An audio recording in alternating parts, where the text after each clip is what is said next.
Olá, meus queridos alunos, chegou a hora da aula de História. Morrendo de saudade de vocês. Vamos bater um papo agora sobre o que a gente estava estudando no quarto ano. Para a aula de hoje, então, vocês vão pegar o Caderno Preto e o Livro da Amizade, combinado? Este livro aqui, o livro da Lilian Schwartz. Dá um pause no vídeo, pega o material que eu estou te esperando.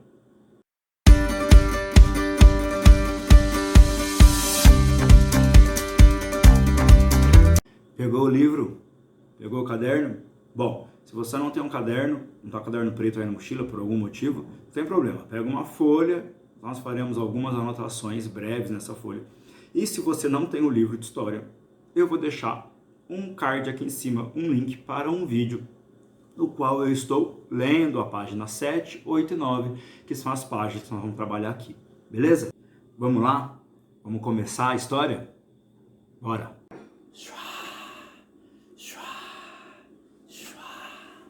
No dia 9 de março de 1500, os portugueses partem em uma aventura inesquecível. Corta! Ô, produção, lancha da Barbie em 1500? Brincadeira, né? Produção, o primeiro barco a vapor com motor, ele foi inventado em 1807. 1807. 307 anos depois que nós estamos falando. E a Barbie é de 1959. 459 anos depois disso aqui. Ô, produção, dá um jeito aí, né? Pois é. Caravelas. Era esse meio de transporte que os portugueses utilizaram, né, durante muito tempo para transportar para o Brasil cana-de-açúcar e os produtos que eles buscavam, tanto aqui no Brasil quanto no comércio com as Índias principalmente. Olha só, a gente já falou sobre as caravelas, vocês já sabem que o próprio nome já resume um pouco da ideia, né? É um barco com uma vela, não é essa vela, é um pano, pessoal, movido a vento, então a caravela ela dependia do vento. Isso fazia com que as viagens tivessem algumas peculiaridades. E é sobre... Bom, ainda não é uma caravela, mas é o mais próximo possível. Imagina que esse balão aqui é uma vela e que essas asinhas são os remos. No dia 9 de março de 1500, os portugueses partiram numa aventura inesquecível. Desbravando os mares e enfrentando diversos perigos, os marinheiros desafiavam ondas gigantescas e diversos maremotos. A imensidão do oceano, o medo do desconhecido e as lendas marítimas mexiam com a imaginação dos marinheiros. Era comum acreditarem que estavam sendo atacados por monstros marinhos. Monstros marinhos. Olha só que coisa maluca. Nós já sabemos que esses monstros não existem, ok? Só que o que acontecia naquela época? Os portugueses, não só os portugueses, praticamente quase todo o povo europeu, eles acreditavam que a qualquer momento o mar poderia virar um precipício, eles iam cair nesse buraco. Além de acreditar nisso, eles tinham a crença de que existiam esses monstros marinhos, porque isso acabava explicando um pouco dos desastres náuticos, ou seja, dos problemas que aconteciam durante as viagens. Então, o barco bateu numa pedra, monstro marinho. Tá passando uma tempestade, derrubou o barco, monstro marinho. O barco sumiu, ninguém sabe onde tá, monstro marinho. É isso, medo. Bom, é preciso entender um pouco do contexto daquela época. As ciências, elas ainda não estavam tão avançadas e, na verdade, elas não tinham muita voz, né, num período que era marcado por algumas crenças.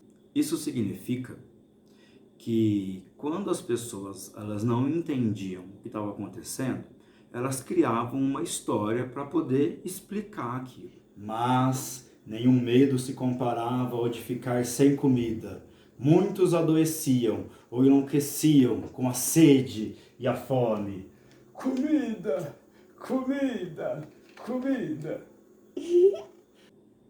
Uma outra coisa muito importante da época era a alimentação durante as viagens. Então, não existia geladeira, a maneira de conservar os alimentos era muito precária. Então, eles pegavam os alimentos secos, os mais secos possíveis, geralmente à base de farinha, água e sal. E é claro, depois de assar, né, gente? Acabei de falar seco, mas e a água? Então eles assavam. Era muito comum as grandes bolachas, uns biscoitões, né, que eles levavam e duravam meses. Uma outra coisa muito comum também era o bacalhau. Então você pegava o peixe, salgava. Já falamos que o sal ele vai prolongar o tempo de duração desse alimento. Só que tem um problema aí, gigantesco, que é a falta de vitamina e de alguns nutrientes que só são encontrados em alimentos frescos. Eles até levavam algumas comidas frescas, mas elas iam acabando ao longo da viagem. O barco era movido a vento, então, caso demorasse muito tempo, essa viagem se prolongasse, essa comida ela ia acabando e os problemas alimentares iam aumentando. Além do mais, a água geralmente ficava contaminada quando essa viagem durava mais tempo.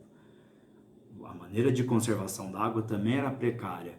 Ela começava a criar bactérias, fungos, e as pessoas tomavam essa água. Você já sabe que não dá para tomar água do oceano, né? Já conversamos que se você está brincando na praia, engole um pouco de água salgada, isso não tem problema algum. Na verdade, algumas pessoas chegam até a ter uma dor de barriga por causa disso, mas dificilmente, porque tudo é possível, né? Mas dificilmente você vai passar muito mal e vai chegar a morrer por conta de ter engolido um pouquinho de água do mar. Mas a gente sabe que essa água, em grandes quantidades, ela acaba trazendo um malefício gigantesco. E quando você substitui a água potável pela água salgada, acabou, né? A chance de você morrer é gigantesca. Por isso que a alimentação era um problema seríssimo para os marinheiros. Bom, se não tinha água direito para beber, imagina para tomar banho e fazer a higiene. Então a higiene era precária. É muito comum você ver a aparência do pirata ou do marinheiro completamente nojenta, né? Cabelo encebado, dente tudo podre, sujo o tempo todo, porque a higiene não era uma preocupação daquela época. Eles estavam preocupados em sobreviver. A higiene ficava em segundo lugar. Além do mais, não tinham-se estudos, já falamos que as ciências não estavam totalmente desenvolvidas, não tinha ainda o conhecimento perfeito de como que os vírus e as bactérias, elas agiam no nosso sistema. Então as pessoas não se importavam muito em lavar as mãos o tempo todo. Pois é, né? Banho então, durante uma travessia, era praticamente inexistente. Então, se uma viagem durasse 2, 3 meses, que era o tempo médio de algumas viagens, dependendo da época do ano em que você saísse, você ia ficar 2, 3 meses sem tomar banho. Isso era muito comum. Nós estamos vivendo agora um momento em que a higiene tem sido a nossa principal preocupação, né? A todo momento estamos lavando a mão, estamos nos higienizando, mas lá em 1500, galera, não era essa a preocupação da...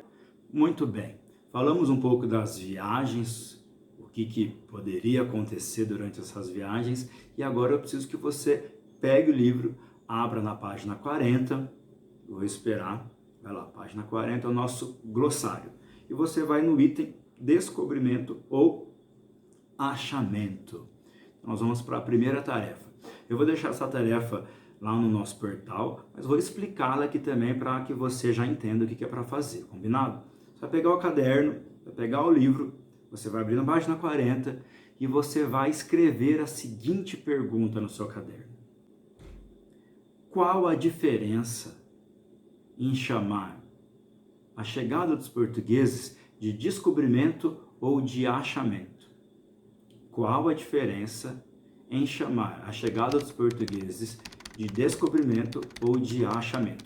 Quero que você leia esse item, nós já discutimos, mas eu quero que você leia mesmo assim, eu quero que você discuta com o pessoal aí da sua casa. O que muda quando eu falo que os portugueses acharam o Brasil? E quando eu falo que os portugueses descobriram o Brasil? Qual que é a diferença? Qual é a diferença para os portugueses? Qual é a diferença para os indígenas? Por que muda o olhar com uma simples palavra? O sofrimento no mar era imenso e foi retratado de diversas formas. Fernando Pessoa os traduziu no seguinte poema. Ah, você achou que eu ia ler o poema para você, né? Não. Tá muito fácil. Quero que você pesquise o poema. Então vai lá no Google, abre uma aba do Google, joga Fernando Pessoa, Mar Português. vai abrir um monte de site. Pode entrar no Wikipedia, porque nesse caso o poema está correto lá, tá? É seguro. Então entra no Wikipedia e leia o poema O Mar Português. Leia em voz alta, declame esse poema. Vamos ver como que você se sai. Bom, esse poema tem a ver com a nossa tarefa. Eu vou deixar no portal junto com as outras perguntas, mas eu vou explicar aqui já para você já ir adiantando, se quiser vai anotando no caderno. Então você vai anotar a seguinte pergunta. Posso falar? O que você já fez na sua vida que foi muito difícil, mas que valeu a pena? Essa é a pergunta. O que você já fez na sua vida que foi muito difícil, mas que valeu a pena? Porque o poema fala disso, do esforço dos portugueses em atravessar o oceano, em conseguir vencer esse desafio, e o Fernando Pessoa fala que tudo isso valeu a pena, porque o desejo, a vontade dos portugueses em realizar o sonho, né, e a necessidade deles, esse desejo era muito grande. Então a alma do português era muito grande. Eu quero saber o que você já fez que valeu a pena. Bom, pessoal, na aula de hoje, então, a gente falou um pouco sobre as viagens dos portugueses, como que era estar numa caravela em 1500. Eu já falei para vocês que não era o melhor lugar. Aliás, devia ser um dos piores lugares do mundo. Eu acho que pior do que uma caravela, só um navio negreiro. Mas a gente ainda não tratou desse assunto. Já estou dando spoiler das próximas semanas, mas olha só. Se ficou alguma dúvida sobre as navegações, sobre a falta de higiene, sobre a dificuldade de alimentação, sobre os monstros marinhos, eu vou deixar um fórum no portal. Você joga lá sua pergunta que eu vou responder o mais rápido possível, tudo bem? Na próxima aula, então, nós vamos falar sobre a chegada de fato dos portugueses. Nós vamos falar do dia, o dia em que os portugueses chegaram aqui no Brasil. Um abraço, tchau, tchau.